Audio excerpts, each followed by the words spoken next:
Ser podcast. Las 7 de hoy por hoy. Ser podcast. Hola, muy buenos días. Sin orden de evacuación y sin ningún aviso previo, Israel bombardeó ayer una oficina de la ONG Médicos del Mundo donde se refugiaban desplazados. El ejército de Netanyahu asesinó al menos a 8 personas, entre ellos 4 niños y un adolescente. Los mataron en una zona supuestamente a salvo de ataques y en un edificio identificado como instalación humanitaria. Pepe Fernández es el presidente de Médicos del Mundo en España. El edificio se encuentra dentro de las zonas que el propio ejército israelí tiene delimitadas como de seguridad. Se trata, por lo tanto, de una violación una más, del derecho internacional humanitario por parte del gobierno y del ejército israelí en la Franja de Gaza. José Luis Astreola. Hola, buenos días. Solo ayer murieron asesinadas 82 personas en los ataques de Israel. A la mayoría los han matado a disparos en las colas del hambre, llamadas así, mientras esperaban para poder recibir algo de ayuda y de comida. En total, hay gazatíes asesinados desde que empezó la guerra. El número sube ya a 55.000 muertos. La masacre contra Gaza continúa mientras la actualidad internacional centra su interés en las protestas contra las deportaciones de migrantes en Los Ángeles, donde escala el enfrentamiento entre Donald Trump y el gobernador demócrata de California, que ha acusado al presidente de los Estados Unidos de querer empezar por su estado la demolición de la democracia. La alcaldesa de la ciudad ha declarado esta noche la emergencia local y un toque de queda que puede durar varias horas. Ha empezado, de hecho, hace 3 horas. 3 horas, por tanto, que está en marcha ese toque de queda en la ciudad de Los Ángeles. Los habitantes de varias zonas del centro de la ciudad tienen prohibido salir desde las 8 de la tarde hasta sus 6 de la mañana. Trump ha amenazado con invocar la ley de insurrección con la que podría ordenar a las tropas que actúen y había pedido la detención del gobernador de California. Y en su comparecencia de esta noche, el gobernador Newsom ha acusado a Trump de querer declarar la guerra a la cultura, a la historia, a la ciencia e incluso al conocimiento. Dice que ha sido el presidente el que ha incendiado las calles. Solo hoy la policía ha detenido a 197 personas en Los Ángeles. Y las movilizaciones se extienden ya por otras ciudades del país. Entre ellas Chicago o Nueva York. Allí la policía también ha llevado a cabo detenciones. La mayoría de los altercados se han producido en los alrededores de edificios gubernamentales. Vamos a un miércoles muy político aquí en España porque dentro de 2 horas Alberto Núñez Feijóo preguntará a Pedro Sánchez en la última sesión de control al gobierno que vamos a ver en el Congreso antes del verano. Aparecerán en la sesión de esta mañana todos los asuntos que centran desde hace días todas las crónicas, las críticas del gobierno al juez que ha procesado el fiscal general del Estado o el registro de la Guardia Civil a la casa de Ábalos, que ayer se alargó casi 10 horas. Los agentes se encontraron nuevas pruebas, grabaciones en las que Ábalos habla supuestamente de mordidas que habría cobrado a cambio de adjudicar contratos de obra pública. A eso apunta al menos la investigación. Ayer el exministro y ex número 3 del PSOE salió a la puerta de su domicilio una vez que había terminado el registro y negó cualquier cobro de comisiones. Primera noticia de que existan grabaciones o cosas de estas. Pero entiendo que en un proceso con garantías tendrá alguien que declararlo, tendrá alguien que demostrarlo, tendrá que evidenciarlo y tendrá que notarse cierta forma en mi nivel de vida, ¿no? Esto lo dijo a Televisión Española. Entre otras cosas, el registro llevó tantas horas porque clonaron su teléfono móvil y se llevaron varios dispositivos que, él asegura, solo tienen contenido personal. Jueces y fiscales van a parar hoy durante 10 minutos para protestar a las puertas de los juzgados contra la reforma de la ley del Poder Judicial del Gobierno. Ayer el Ejecutivo fue un paso más allá en sus críticas a la instrucción. Insisten en que la orden de la filtración no vino de Moncloa. Negar rotunda y categóricamente que hubiese habido instrucciones por parte de Presidencia del Gobierno a la Fiscalía General del Estado. Esto no sucedió nunca. Hay algunos jueces que están haciendo cosas difíciles de entender. Esta es la reacción desde la mesa del Consejo de Ministros de la ministra portavoz Pilar Alegría al hecho de que el juez del Supremo haya decidido procesar, deja a un paso del banquillo, al fiscal general del Estado por una presunta revelación de secretos. En el PP, Feijóo insiste en el deterioro institucional que provoca el fiscal García Ortiz mientras se mantenga en el cargo. En ningún país europeo el fiscal general del Estado se sienta en el banquillo por delinquir contra rivales del presidente siguiendo las órdenes de la presidencia, como ha dicho el juez del Tribunal Supremo. No pensemos que esto es irremediable. Así está el mundo y así llegamos al miércoles, es 11 de junio. Hoy por hoy noticias. Ser podcast. Escuchábamos a Feijóo, que a un mes del congreso de su partido estuvo ayer en Alicante dispuesto a arropar en público a Amazon, más de 7 después de la Dana, 7 meses después de la Dana. Isabel Fernández Pedrote, buenos días. Hola, Ángeles, buenos días. Habéis hecho un buen trabajo. era el principio de la recuperación y lo habéis cumplido. Estáis resistiendo y lo vais a seguir haciendo a pesar de la asfixia del gobierno. El mismo que dijo que se había cometido errores y que Amazon le pilló noqueado, aplaudía ayer la gestión que ha hecho el presidente de la tragedia. Todo esto justo cuando un jefe de emergencias de la Generalitat ha declarado ante la jueza de Catarroja que fue la exconsejera de Interior, Salomé Pradas, la que dictó lo que tenía que poner en el contenido del mensaje de EsAlert, que se envió pasadas las 8 de la tarde, cuando ya había muerto mucha gente. Pradas fue la que reconoció que no sabía que existía un sistema de alertas hasta el mismo día de la tragedia. Ahora este testimonio revela que autorizó el mensaje 5 minutos después de ordenar esperar mientras el CECOPI colapsaba. Radio Valencia, Natalens, buen día. Buen día. El técnico que transcribió y tradujo el mensaje EsAlert que se envió a la población el 29 de octubre ha declarado ante la jueza que el mensaje se lo dictó directamente la entonces consellera de Interior, Salomé Pradas, aunque desconoce el origen del mismo. Afirma que no sabe quién tomó la decisión de redactar lo que venía de la consellera y que él solo lo transcribió y lo pasó al valenciano y al inglés. Eso fue a las 8 menos cuarto. Posteriormente, Pradas le ordenó no mandarlo hasta que le diera su visto bueno. El mensaje se envió a las 8 y 11 minutos. El técnico admitía que no consideraba el texto eficaz desde un punto de vista operativo, pero que no dispuso de la información suficiente para oponerse a su envío y que asumió el contenido del mensaje por un principio de jerarquía. El Ministerio de Ciencia va a dar estabilidad laboral a 1.870 científicos y técnicos que hasta ahora tienen contratos temporales. Ahora podrán firmar uno indefinido en el que va a ser el mayor proceso de estabilización de plantilla en estos centros en toda la historia. Es una información de Javier Ruiz Martínez. Es un problema endémico de la ciencia española. Miles de investigadores encadenan desde hace años contratos temporales. Te buscas el sitio que más barato sea. Situaciones como muy precarias. Como siempre, tirando de nuestros queridos padres que nos llevan sufragando la carrera investigadora desde hace tiempo. El Ministerio de Ciencia ha dicho y repetido que trabaja para solucionarlo y hoy da un paso importante. Según fuentes del Ministerio, tiene previsto publicar esta mañana la resolución oficial que permitirá a los organismos públicos de investigación del Estado, en el CSIC, el CIEMAT o el Instituto de Salud Carlos III, la firma durante las próximas semanas de 1.873 contratos laborales fijos de investigadores y técnicos. Esta estabilización de personal se suma a la del año pasado y va a acabar beneficiando a 2.330 investigadores hasta ahora temporales. 13% de personal que estaba en situación de temporalidad en estos centros pasa a ser fijo. La ministra Diana Morant lo anunciará en alguno de los actos públicos de su agenda esta mañana. Esta mañana además es noticia la muerte de José Enrique Serrano a los 75 años. Figura clave en la transición, fue jefe de gabinete de Felipe González y de Zapatero, uno de los artífices de los consensos desde la trastienda de la política y que tenía el Estado en la cabeza. Hace unos años dejaba esta reflexión sobre la crispación política. No estamos hablando de crispación de un insulto o de una...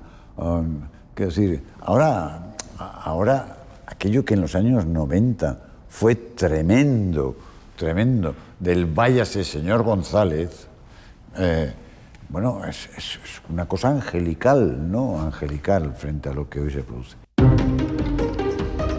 La deuda de los países del sur de Europa está salvando la crisis de los aranceles mejor que las economías supuestamente más sólidas de la Unión. Mientras la prima de riesgo de países como España baja, la de Alemania o Estados Unidos se encarece. Jordi Fábrega. La deuda de España, Italia y Grecia está consiguiendo sobrevivir sin encarecerse, a diferencia de lo que ocurre con la de Alemania o la de Estados Unidos. La ley presupuestaria que está negociando el Senado norteamericano está incrementando el coste del bono de Estados Unidos.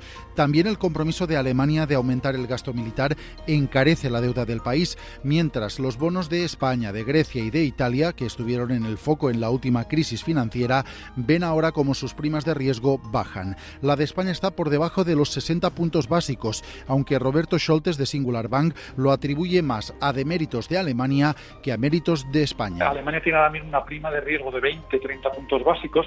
Si no fuera por esto, si Alemania no hubiera lanzado ese plan, la prima de riesgo de España no estaría en 60, estaría más cerca de 80 probablemente. Además de la de España, también la prima de riesgo de Grecia está en niveles históricamente bajos, alrededor de los 70 puntos, y la de Italia ha bajado de los 100 por primera vez en casi una década. Y entre tanto, hoy sabemos que comprarse un coche en 2025 es un 38% más caro que antes de la pandemia. Entre las cosas que más se han encarecido están los vehículos, pero no solo es la subida de su precio, es que además han disminuido en un 41% la cantidad de modelos de coches asequibles en el mercado. Edu Hernández, buenos días. ¿Qué tal? Buenos días. Sí, comprar un coche nuevo desde el concesionario ahora cuesta un 38% más si lo comparamos con 2019, justo antes de la pandemia. Son datos de coches.com y la patronal Ganban que señalan que el precio medio de un coche nuevo ha pasado del umbral de 29.300 € euros a 40.500, mientras que en 2019 había un 38% de coches asequibles, eran 104 modelos que estaban por debajo de los 17.730 euros, ahora solo hay 60 modelos, un 21%, y ese umbral para que se considere asequible en teoría ha subido a los 23.700. El mejor ejemplo es el Dacia Sandero, el que era considerado el coche barato por excelencia y que sigue siendo el modelo más vendido de España, ha pasado de costar 9.640 euros en 2019 a 15.300, es casi un 60% más. El Ministerio de Universidades va a ablandar los criterios que pensaba imponer para que una universidad privada pueda ser oficialmente considerada un centro de educación superior. Lo hará bajo una serie de supuestos después de negociar la modificación del decreto con el PNV, que ha introducido un requisito para favorecer la enseñanza universitaria en lenguas cooficiales. Laura Gutiérrez. Si el decreto para frenar a las universidades privadas sin calidad sigue cogiendo forma, el último retoque va a evitar que determinados centros de enseñanza online tengan que conseguir el apoyo de Congreso y Senado para su apertura. Habrá 3 salvedades que permitirán que esta decisión solo dependa de la comunidad de turno. En el caso de centros que cuenten con precios públicos, aquellas universidades que tengan financiación de esa región, una financiación que suponga al menos el 20% de su presupuesto, y en tercer caso, las que tengan su sede en territorios con lengua cooficial y que impartan el 50% de la docencia en esa lengua. Juan Ignacio Pérez es el consejero vasco de universidades. Permite desarrollar las políticas universitarias que nosotros queremos llevar adelante. Esto para nosotros era el objetivo fundamental. Los cambios afectarán a todo el Estado.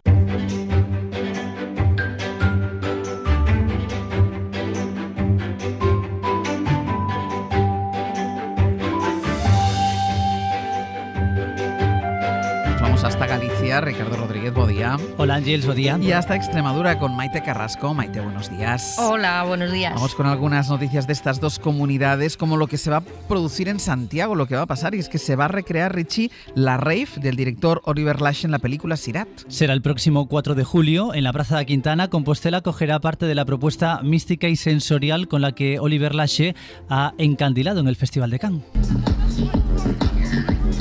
Esto es parte de esa banda sonora de la película, banda sonora que, por cierto, también se llevó un premio en el festival. Es obra del francés Candin Ray, que tiene prevista una actuación en la mítica Plaza Compostelana. Lo ha anunciado el propio Oliver Lache esta semana dentro de la gira internacional que emprende ahora con Sirat.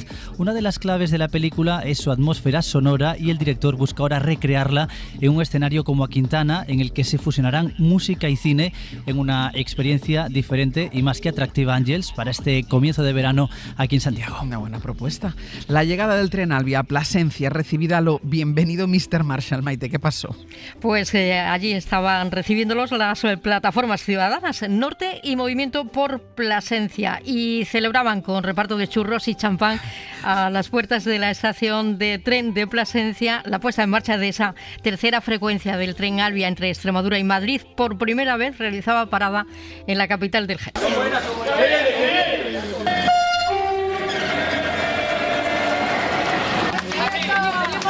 Pues así, pancarta en mano, los miembros de estos colectivos se concentraban ayer lunes a las puertas, el lunes a la puerta de la estación de Adif de Plasencia. Desayunaron, festejaron la llegada de Alvia, que hacía su entrada a las 8:05.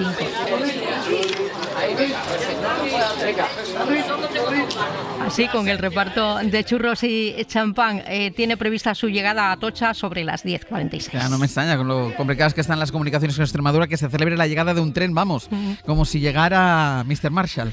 Desmantelado un clan que promovía peleas de gallos en A Coruña, Richie. Se investiga a 3 hombres y a una mujer sospechosos de promover fiestas ilegales en las que además se consumían grandes cantidades de cocaína. Están acusados de promover peleas clandestinas de gallos en un alpendre situado en el Ayuntamiento coruñés de Coristanco. En la operación, los agentes del Seprona, del Servicio de Protección de la Naturaleza, intervinieron 17 gallos adultos y 2 pollos. Según los investigadores, se realizaban apuestas de entre 10.000 y hasta 40.000 euros. La operación trata de determinar si este tipo de peleas se celebraban de forma itinerante en otros puntos de Galicia, mientras sopesan qué hacer ahora con las aves incautadas, alguna de ellas valorada en el mercado en 40.000 euros. De momento permanecen en un centro de recuperación. Esto que va a contar Maite ahora va a interesar a todos aquellos que trabajen en el exterior los días de mucho calor, porque en Cáceres se va a aprobar un casco que avisa del riesgo de golpe de calor y detecta los posibles desmayos. También cuenta con ese botón de socorro. Se puede accionar, lo puede hacer el usuario en caso de emergencia, y también se detectan caídas y desmayos. De momento, los dispositivos destinados a operarios de parques y jardines se van a probar durante 2 semanas en 8 trabajadores. Desde la Concejalía de Recursos Humanos del Ayuntamiento cacereño creen que los resultados van a ser satisfactorios. El dispositivo se ampliará una vez que se cumpla el plazo. Creen que será un importante recurso para prevenir esos golpes de calor. Pues Maite, Richie, gracias. Adiós. Hasta luego. Pues vamos ya con nuestra recomendación cultural para empezar el día. Hoy Dani de la Fuente nos propone ir al teatro a ver una obra documental. ¿Cómo habita el mundo de hoy un escritor gay, judío y latino que vive en Estados Unidos? Difícilmente. Moisés Kaufman es un multipremiado dramaturgo venezolano de nacimiento, residente en Nueva York, medalla nacional de las artes en aquel país y que ha venido a España a ver Blaubeugen, nuestra recomendación de hoy. Las imágenes que están a punto de ver son todas reales. A la atención del Museo Estadounidense Conmemorativo del Holocausto. Mi abuelo estuvo en el gueto de Varsovia. Blaubeugen es un álbum de fotos reales del Holocausto descubiertas hace unos años, en las que vemos a oficiales nazis y a gente normal, trabajadores de Auschwitz, disfrutando alegremente en las instalaciones, paseando por las cámaras de gas y los campos de trabajo. Me doy cuenta que esa gente somos como todos nosotros, ¿no? Generalmente tratamos de ver a los nazis como monstruos. Yo pienso que eran seres humanos igualitos que todos nosotros. Pienso que hicieron cosas monstruosas. Y en esa frase es donde está mi indagación. ¿Cómo haces que un ser humano normal y silvestre llegue a hacer actos monstruosos? Sergio Peris Mencheta ha traducido y adaptado esta obra de Moisés, finalista a los Pulitzer de teatro el año pasado. El teatro de Sergio es un teatro muy muscular y me encanta cómo dirige actores, me encanta su imaginación visual. Un montaje que nos pone frente al espejo hoy, que nos pregunta qué habríamos hecho nosotros en su lugar, en aquel lugar, o qué lugar ocupamos hoy en la historia ante genocidios que se cometen delante de los ojos de todo el mundo. Para no perderte ningún episodio, síguenos en la aplicación o la web de la SER, Podium Podcast o tu plataforma de audio favorita.